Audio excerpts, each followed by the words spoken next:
Sharon's VIP Adventures. So today we are in the chocolate factory and we will get a little explanation from the host about how chocolates are being done or how they make it. Guys, look, explain the stuff to you. Yeah. No, it will be best. Oh, bring up here? Okay, so let me bring the chair up here. We are organizing So bring the chair up here. So you can to get a little history to the explanation about it. Don't worry, Chocolate. stop here. Once you finish, you can always come back and School time in the chocolate factory in Grenada, West Indies. A little history about chocolate making. But you know, you just told me. Today we have the Jean Augustine team, then Your chair is a tall. little So bit can you about chocolate making. You sit behind because you're going to have height. And she's going to be low. So you can see over her with that chair. All right? This is the class. Thank you. We have one more seat. Do you want to sit? Where you go? No, that's fine. Okay. So, welcome to Trial and Chocolate Factory. My name is Ranisha. What I'll be doing for you guys will be an explanation of how the chocolate is made. You'll get to sample in between. Do you guys have any food allergies that I should be aware of? Any allergies? No.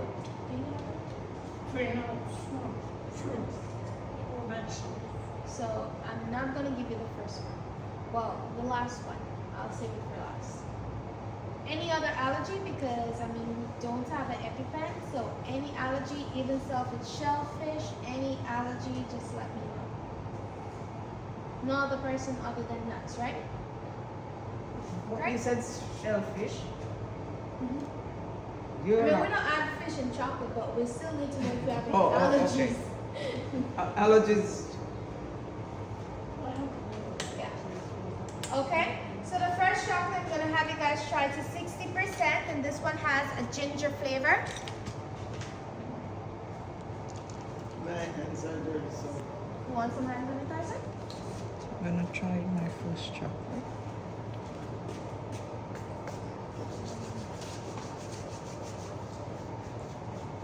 You taste it already?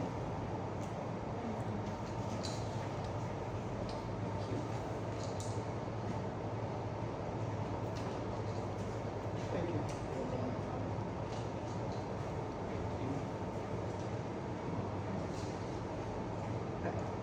It's gingery. It tastes nice. Get the ginger out very good. Alright. So it all starts off with the cocoa flour. The flour is pollinated by the wind, fruit flies, and believe it or not, mosquitoes.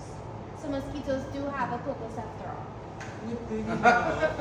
Apart from biting. Apart from biting.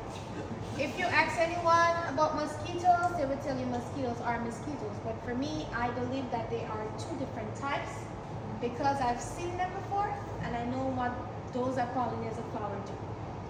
Those that pollinate the flower, they're much more huge, they have longer legs, and when they bite you, you feel like you got stung by a bee. Other than those that bite you in the bedroom and sting in your ear, those in the garden does not do that. They just go to your skin. Alright? For me, it's different. For you guys, it may be the same. Alright? Now, once a flower is pollinated, it will take the cocoa pod 9 months to grow up to the size of an American football. Once that has happened, we then get ready for harvesting. So we would have a bamboo rod attached to a cocoa knife, which looks like your hand. So the 4 fingers is a flat blade, and there is also a thumb. We mainly use a thumb to pick the pods out of the tree trunks instead of using your hands to pick the pods. So if you see any cocoa tree, if you're going up to the north of the island, and there's no cocoa pods on it, people will most likely tell you that's a male tree or that's a female tree. There is no such thing called a male and a female tree between cocoa trees. When you pick the fruits wrong, that means if you pick it with your hands, you don't get another one from there. So it takes a tree a couple months or a couple years to get back. If you give it a clean cut with what you're supposed to use, within the next 9 months, you may get 2 or 3 or 4 from the same spot. So it's always better to just cut it out of the tree trunk instead of pulling it with your hands. Alright? Once we're finished with the harvesting, we crack the pods open. We use the back of a cutlass or a machete. Give it a small knock. It easily crack open in half, and this is how the inside of the cocoa pods look. Now have you guys guys ever tried the fruit cocoa before? You have? You have? Anyone else here? No? To do what? Have you tried the fruit cocoa? Like suck it?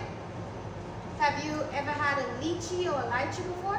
Oh, when we were kids, yeah, I did. So it is similar to as a lychee or lychee, but it's 100 times better. Meaning cocoa don't have any flavor. If you have a mango tree planted next to the cocoa tree, the cocoa is gonna smell and taste like mango. So in Grenada, some of the farmers, they purposely plant fruit trees in between their cocoa trees. But what happened is that cocoa don't have a season. Alright? They just bear every 9 months. But the fruit trees, they do have a season. So sometimes it may taste like the fruit and sometimes it may not taste like the fruit. So most of the time we add the flavors. Alright? So once we finish, we're going to remove all of the seeds, place them in large wooden buckets or boxes, fill each one up with the seeds, and then we are going to cover them with banana leaves, coffee, and cocoa sacks, and we'll leave the seeds to ferment for 7 days. Now most persons may say it as a sweating of the cocoa beans, but the correct term for it to be fermentation. Alright? Now after 7 days of fermenting your seeds, we then move on to dry the seeds for another 7 days, which takes place in a small house called a cocoa house, so a labocat that has very large tray. We're going to pull the trays out, pour the fermented beans there, and you leave them to dry outside in the sunny day. Now, as you may know, in the Caribbean, we have 2 types of weather, but in Grenada, the weather here changes every 10 to 15 minutes.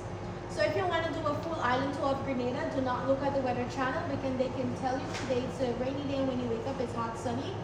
They can tell you tomorrow it's a sunny day, when you wake up it's pouring rain.